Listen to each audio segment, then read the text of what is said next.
জুলাই যোদ্ধা ইনকিলাব মঞ্চের মুখপাত্র শহীদ ওসমান হাদি গুলিবিদ্ধ হওয়ার প্রায় 2 সপ্তাহ কেটে গেলেও এখনও প্রধান আসামি গ্রেপ্তার হয়নি। এ নিয়ে সামাজিক যোগাযোগ মাধ্যমে ব্যাপক আলোচনা সমালোচনা শুরু হয়েছে, কিন্তু নেট দুনিয়ায় তার বিচারের দাবিতে পোস্ট দেয় নানা সমস্যার মুখোমুখি হচ্ছেন অনেকেই। কে বা কারা হাদির বিচারের বিরুদ্ধে কাজ করছে এখন স্পষ্ট নয়। হাদিকে নিয়ে পোস্ট দেয় সাবেক উপদেষ্টা আসিফ মাহমুদ সজীব ভূঁইয়ার অফিসিয়াল ফেসবুক পেজটি অপসারণ করা হয়েছে। প্রায় 30 লক্ষাধিক ফলোয়ার সমৃদ্ধ পেজটি সম্প্রতি ফেসবুক কর্তৃক রিমুভ করে দেওয়া হয় বলে জানা গেছে। 26 ডিসেম্বর শুক্রবার আরেকটি ফেসবুক আইডিতে আসিফ মাহমুদ পোস্ট দিয়ে এই কথা জানান। তবে এর পেছনে কোনো ষড়যন্ত্র রয়েছে কিনা এ ব্যাপারে তদন্তের আহ্বান নেটিজেনদের।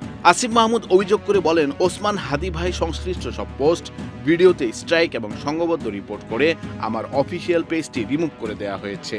তিনি দাবি করেন, বিভিন্ন টেলিগ্রাম গ্রুপে লিংক দিয়ে সংঘবদ্ধ রিপোর্ট করা হয়েছে। হাদি ভাইকে নিয়ে দেওয়া 3টি ভিডিওতে স্ট্রাইক করা হয়েছে। শুধু আসিফ মাহমুদ নয়, শহীদ হাদিকে নিয়ে যারাই পোস্ট দিচ্ছে তাদের পেজে সমস্যা হচ্ছে। এ ব্যাপারে social media specialist Abdullah Al Jaber বলেন, হাদির ভিডিও ছবি যারাই ব্যবহার করছে সেলিব্রিটি কিংবা পাবলিক ফিগার সব অ্যাকাউন্টগুলো টেক ডাউন হয়ে যাচ্ছে।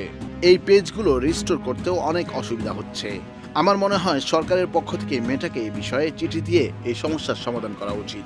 এর আগেও সংঘবদ্ধ আক্রমণে সাসপেন্ড হয়েছিল, কিন্তু রিস্টোর করা গেছে, এবার একেবারে রিমুভ করে দিয়েছে।